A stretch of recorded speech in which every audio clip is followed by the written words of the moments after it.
Solo levelling episode 6।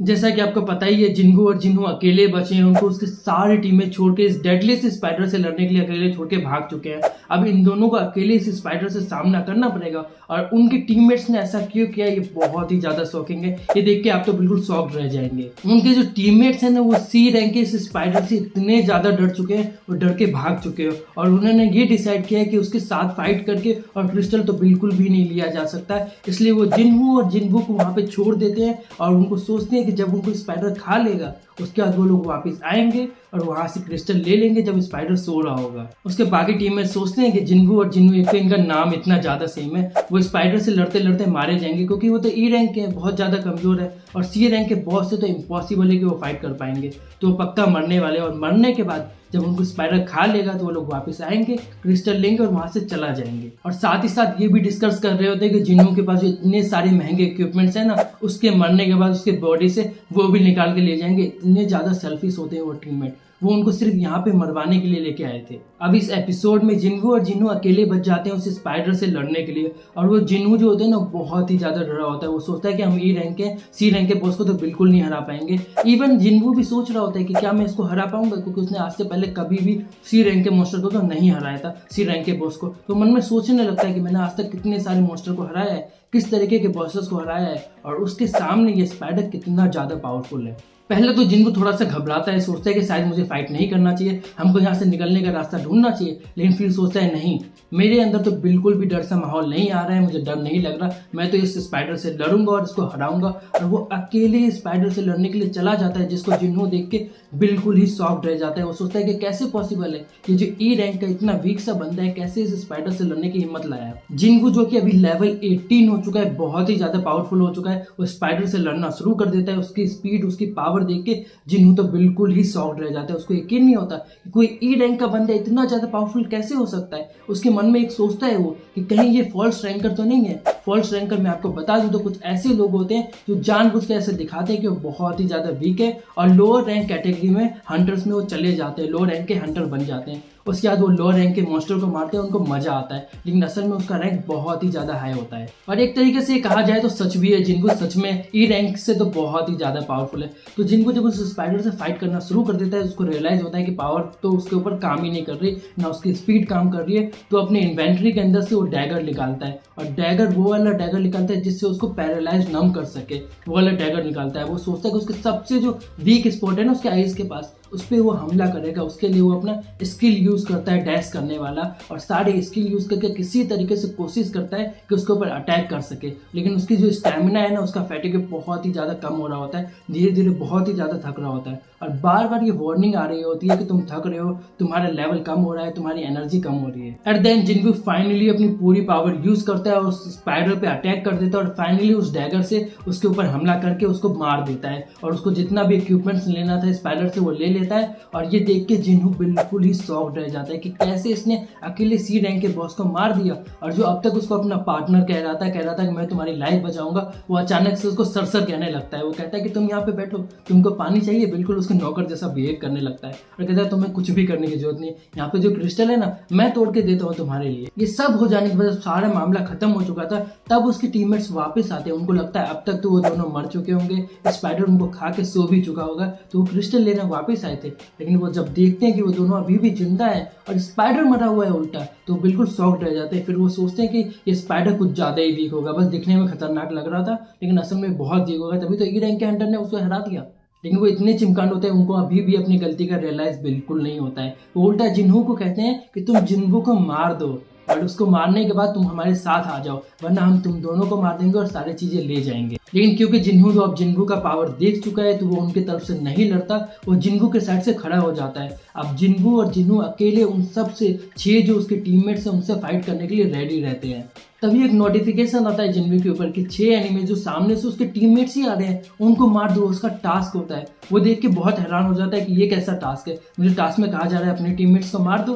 वो बहुत ही shocking होता है, लेकिन ये उसका नया टास्क होता है। तभी वो जिन्हू पे हमला कर देते हैं और जिन्हू दीवार से जा टकराता है। लेकिन तभी हीजिन के बारे में दिखाते, सिम कट जाता है और हीजिन अपने कुछ फ्रेंड से बात कर रही होती है, जो कि मिशन के बारे में बात कर रहे होते हैं, जिसमें कीहुन के बारे में वो बात कर रहे होते हैं, क्योंकि लड़की बहुत ही ज्यादा स्ट्रॉन्ग हंटर है। वो ए रैंक के जो मॉन्स्टर है ना उसको भी बहुत एफर्टलेसली मार देती है। वो उसके बारे में बैठ के कैफे में बात कर रहे होते हैं, जो कि हमारे लिए बिल्कुल भी इंपॉर्टेंट नहीं है। जिन्गू पे जो हमला होता है वो इतना ज़्यादा खतरनाक होता है कि जिन्गू ऑलमोस्ट मरने वाला होता है। ऑलमोस्ट उसके ऊपर वार्निंग आ रहा होता है बार बार कि अपना टास्क कंप्लीट करो, टास्क कंप्लीट करो, तुम्हारा हार्ट बनना स्टॉप हो जाएगा, तुम मर जाओगे। उसका सिस्टम बहुत ही ज़्यादा फोर्स कर रहा होता है उसको।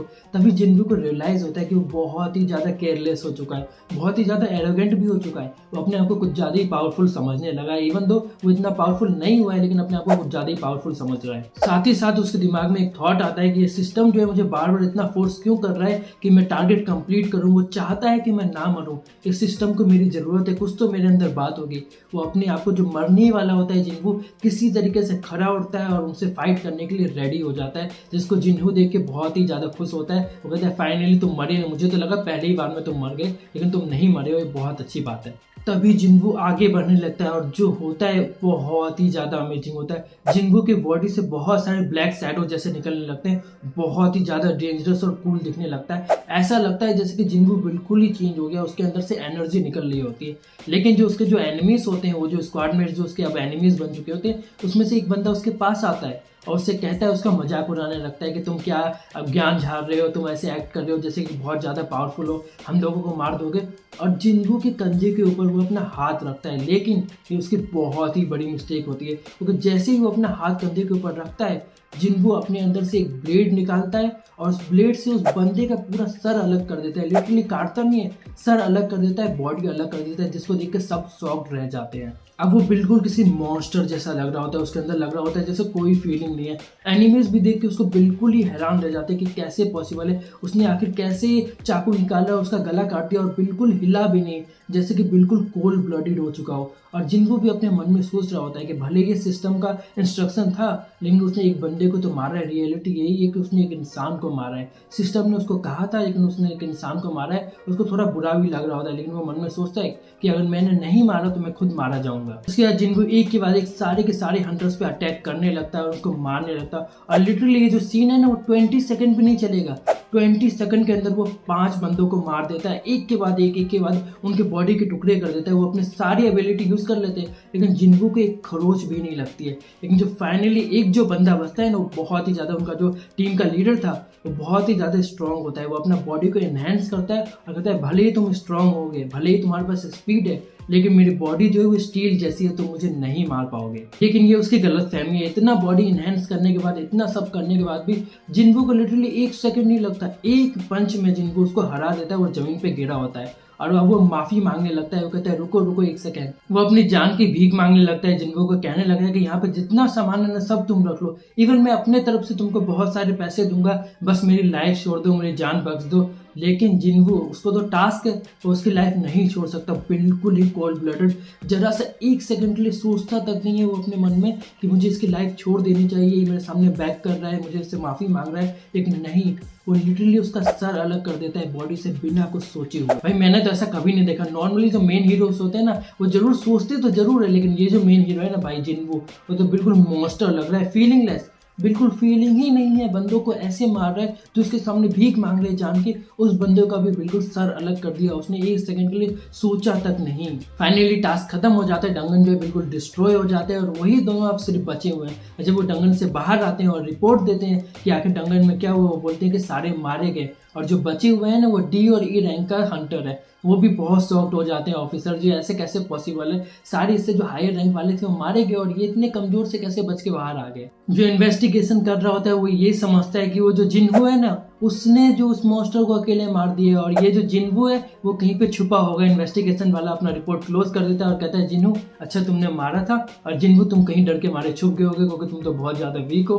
और उसका शकल देखने लायक होता है जिन्हू का, वो कुछ नहीं कहता और जिन्हू भी कुछ नहीं कहता। जिन्हू अपने टास्क देख रहा होता है कि उसको रिवॉर्ड्स क्या मिले। उसको बहुत सारे वो रिवॉर्ड्स मिले हैं, बहुत सारे स्किल पॉइंट्स मिले हैं, उसका लेवल अप भी बहुत ज्यादा, वो और ज्यादा पावरफुल हो चुका है। फाइनली जिन्हू जो है उसको थैंक यू कहता है जिन्हू को, और उसके बाद ये सीन खत्म हो रहा होता है, ऐसा लग रहा होता है बारिश हो रही है और ये सीन खत्म हो रहा होता है, लेकिन तभी हमको एक अपार्टमेंट जैसा दिखाया जाता है जिसके विंडो पे एक बंदा खड़ा है, जो कि बंदे के पास बहुत ही ज़्यादा खतरनाक बॉडी है। ऐसा लग रहा है जैसे कि कुछ ज़्यादा ही स्ट्रॉन्ग बंदा है वो, और कुछ ज़्यादा ही स्ट्रॉन्ग हंटर है, विलन है, शो का आगे आने वाला कोई न्यू कैरेक्टर है, वो तो बिल्कुल समझ नहीं आता। उसका शक्ल नहीं दिखाते हैं, सिर्फ पीछे से उसकी बॉडी दिखाते हैं, और बॉडी देखने के बाद तो ऐसा लग रहा था कि बहुत ही ज़्यादा डेंजरस कैरेक्टर है, और यही हो जाता है। ओवरऑल तो बहुत ही ज़्यादा जहर एपिसोड था। इस एपिसोड में मेन कैरेक्टर को लेके तो कुछ ज़्यादा मेरे मन में डाउट आ गए हैं। मुझे ऐसा लग रहा है कि मेन कैरेक्टर जो है ना, बहुत ही ज़्यादा मॉन्स्टर बनने वाला है। धीरे धीरे करके इतना मॉन्स्टर बन जाएगा कि ये बिल्कुल ही ह्यूमन नहीं रहेगा, इसके अंदर फीलिंग्स नहीं रहेगी,